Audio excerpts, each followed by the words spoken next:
I never told anyone this story while I lived in that apartment because I was afraid people would think stress had finally caught up with me.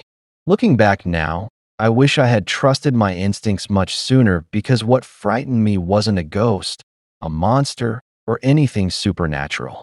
It was the realization that someone had been patiently learning every detail of my life without me noticing. When I first moved into the building, nothing seemed unusual. The walls were thin, the plumbing was old, and every sound echoed through the hallways. It was the kind of place where you heard televisions, footsteps, and doors closing at all hours. So when I occasionally heard a man's voice late at night, I assumed it belonged to another tenant. The voice was never loud. It never sounded angry or drunk. Whoever it was always spoke slowly, calmly, and with long pauses between sentences, almost as though he was reading from a list instead of talking to another person. Some nights I could hear individual words through the wall, while other nights it was nothing more than a quiet murmur that blended into the sound of water moving through old pipes. I ignored it for weeks because ordinary explanations always seemed more reasonable than frightening ones. Then I noticed something I couldn't explain. Every morning before leaving for work, I placed my keys in exactly the same ceramic bowl beside the front door. One Tuesday, they were lying on the kitchen counter. I convinced myself I must have forgotten moving them. But over the following month, similar things kept happening. A cupboard door that I was certain I'd closed would be standing open when I came home. A dining chair would be angled slightly differently than I remembered. Once I found the television remote in my bedroom, even though I hadn't watched television for days. None of those things were dramatic enough to prove anything. But together they created a constant feeling that my apartment wasn't quite the same place I'd left each morning. I eventually bought a small motion-activated camera and pointed it toward my front door while I was at work.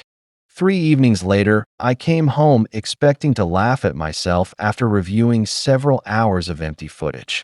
Instead, the recording stopped at exactly 2:17 in the afternoon. There wasn't an error message. There wasn't corrupted video. The camera had simply powered off. When I checked the battery, it was still almost completely full. I replaced it with another camera the following day. That one failed at exactly the same time. The third camera disappeared altogether. The memory card was later found on my kitchen table. Someone had removed it, formatted it, and placed it neatly beside my coffee mug. Nothing else in the apartment had been touched. That was the first time I called the police. The responding officers were professional and took everything seriously, but without signs of forced entry or usable evidence, there wasn't much they could do. One officer suggested changing my locks as a precaution, while another advised me to keep recording anything unusual. I followed their advice. The locksmith changed every lock on the apartment. 2 nights later, I woke just after 3 in the morning because I thought I'd heard someone breathing. I didn't move. The apartment was completely dark except for the faint orange glow from the digital clock beside my bed. I held my own breath and listened. For several seconds, there was nothing. Then I heard a slow exhale. Not inside my bedroom, just outside the bedroom door. I reached for my phone without making a sound and dialed emergency services. The operator kept me talking while officers were dispatched. I never opened the bedroom door. When police searched the apartment minutes later, they found no one inside. Every door was still locked from the inside. I remember feeling embarrassed until one forensic officer quietly asked whether anyone had inspected the maintenance spaces behind the apartments. That question changed everything. Behind a removable panel in the building's service corridor, investigators found evidence that someone had been using the hidden maintenance spaces for months. There were bottled water containers, packaged food, notebooks, spare clothing, disposable gloves, and a folding chair positioned beside a small opening that looked directly into my apartment through an old ventilation access that had been concealed behind decorative grills. The notebooks disturbed me more than anything else. They didn't contain threats. They contained observations. The first entry about me was written 2 days after I moved in. It noted what time I left for work, how long I usually spent grocery shopping, what evenings I ordered takeaway, and how often I forgot to switch off the hallway light before going to bed. The final entry had been written the day before police arrived. It contained only one sentence.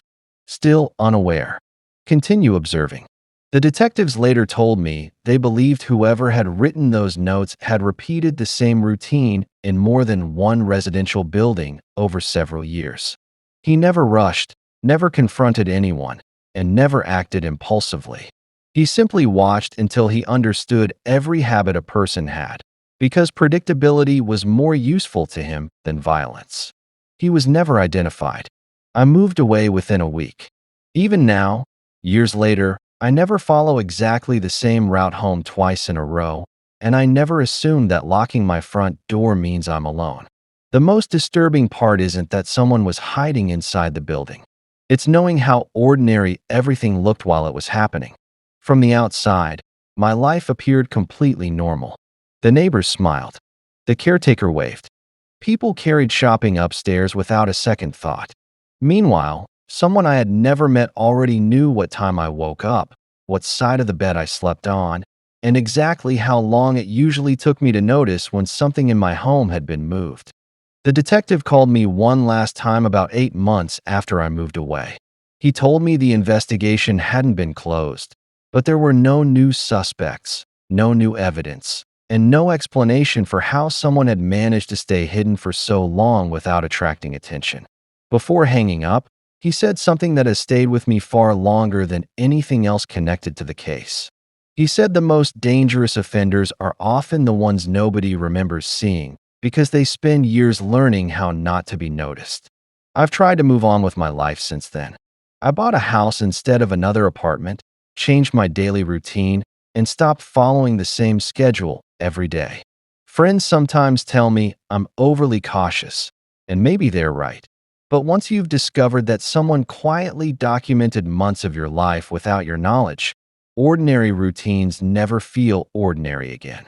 I still think about those notebooks from time to time. They weren't filled with hatred or threats. They were filled with patience. Every page showed that someone had been willing to wait for the right moment instead of forcing one.